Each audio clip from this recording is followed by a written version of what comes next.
Пригородная Соколовка на неделю превратилась в место горячих боевых действий. Здесь завершились плановые учения сотрудников ОМОН. Росгвардейцы на протяжении 7 дней жили в полевых условиях, отрабатывая навыки огневой, физической и медицинской подготовки.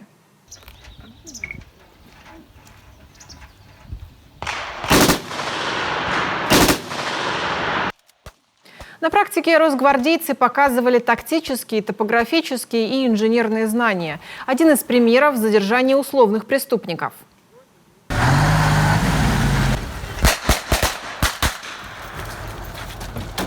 землю! Росгвардия, на землю! Встаем! На колени!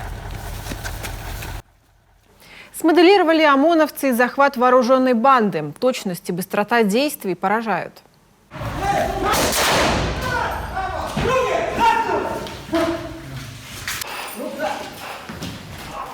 На тактико-специальных занятиях в полевых условиях отрабатываются различные вводные, в том числе установка полевого лагеря, обеспечение охраны пункта временной дислокации, поисковые мероприятия в пересеченной местности, в лесистой местности, обнаружение задержания вооруженных преступников, схронов, десантирование с различного вида техники, огневая подготовка, боевое гранатометание, стрельба из различных видов вооружений.